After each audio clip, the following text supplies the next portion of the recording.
मेरे बहुत अच्छे दोस्त और मेरे उस्ताद हैं, मैंने उनसे बहुत कुछ सीखा कि मोहब्बत जानते होते सभी तो,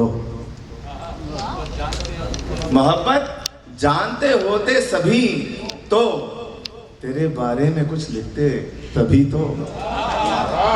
और मेरी हर नज्म का उन्वान तू है, मेरी हर नज्म का उन्वान तू है, संवरता जा रहा हूं मैं जभी तो। मेरी हर नज्म का उन्वान तू है, संवरता जा रहा हूं मैं जभी तो।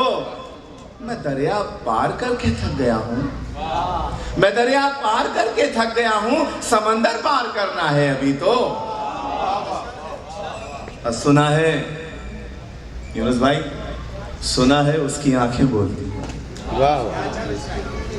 सुना है उसकी आंखें बोलती हैं, अगर बैठा हो वो खामोश भी तो। मैं तुझ पर नज्म लिखना चाहता हूं, मैं तुझ पर नज्म लिखना चाहता हूं, तो मेरे पास आकर बैठ भी तो। एक नज्म पुराने घर के मौसम के, यहाँ परदेश में आकर हम अपने देश की बातें कभी तो भूल जाते हैं, कभी हम खुद भुलाते हैं। इन्हीं बातों में, यादों में पुराना घर भी है मेरा, पुराने घर के वो मौसम अभी तक याद आते हैं। कभी बारिश जो होती थी तो अपनी टीन की छत पर कई सुरताल बजते थे, बड़े कमरे के बीचों बीच हम बर्तन भी रखते थे कि उन सुराखों से जिनसे सुबह सूरज चमकता था। कभी बारिश जो होती थी तो पानी भी टपकता था।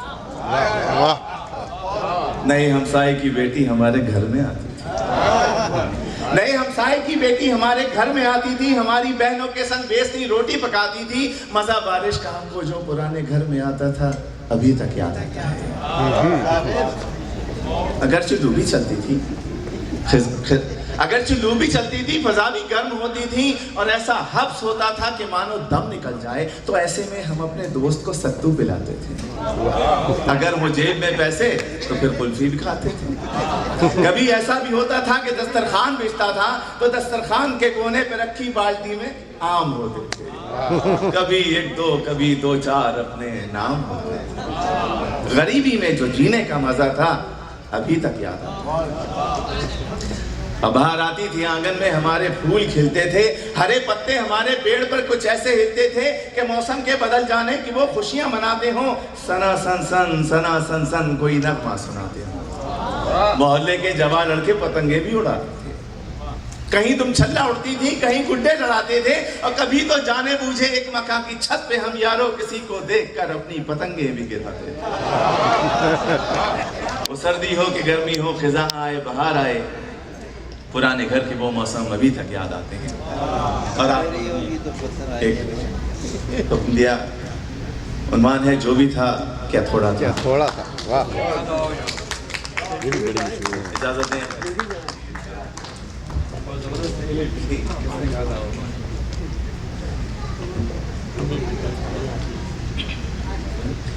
इसका एक्चुअली बहुत अच्छा कमेंट आया था इस पे कि जो भी था वो अपना था। That was very nice।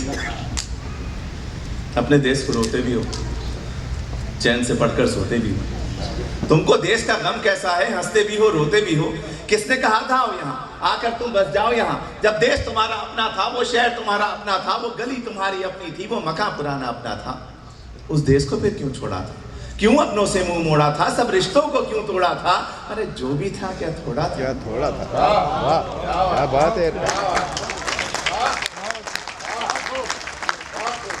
और जब भी देसी मिलकर बैठे किस्से फिर छिड़ जाते हैं, उन टूटी सड़कों के किस्से, उन गंदी गलियों के किस्से, उन गलियों में फिरने वाले उन सारे बच्चों के किस्से, औरंगी या कौरंगी के पानी के नलकों के किस्से, उन नलकों पर होने वाले उन सारे झगड़ों के किस्से, और नुक्कड़ वाले दरवाजे पर टाट के उस पर्दे के किस्से, उस पर्दे के पीछे बैठी उस अलबेली नार के किस्से, जिसकी एक नजर को तरसे उन सारे लड़कों के किस्से। और सारे लड़के यहाँ मौजूद, झूठे किस्से, सच्चे किस्से, प्यार भरे उस देश के किस्से। प्यार भरे उस देश को तुमने आखिर क्यों कर छोड़ा था, क्यों अपनों से मुंह मोड़ा था, सब रिश्तों को क्यों तोड़ा था। अरे जो भी था क्या थोड़ा था। और ये मिसरा तमाम इमिग्रेंट्स के लिए है कि तुम फूले नहीं समाये थे जब एम्बेसी से आए थे। तुम फूले नहीं समाये थे जब एम्बेसी से आए थे, हर एक को वीजा दिखाते थे और साथ ये कहते जाते थे चंद ही दिनों की बात है यारो, जब मैं वापस आऊंगा साथ में अपने $150 और पत्ता भी लाऊंगा। तुमने कभी सोचा होगा क्या क्या कुछ परदेश में होगा? अपने देश के होते सोते बेवतनी को रोते रोते देश को तुम परदेश कहोगे और परदेश को देश कहोगे। देश को तुम इल्जाम भी दोगे, उल्टे सीधे नाम भी दोगे। अरे देश को तुम इल्जाम न दो, उल्टे सीधे नाम न दो। देश ने तुमको छोड़ा था या तुमने देश को छोड़ा था? क्यों अपनों से मुंह लगा था? सब रिश्तों को क्यों छोड़ा था? जो भी था क्या छोड़ा था? वाह वाह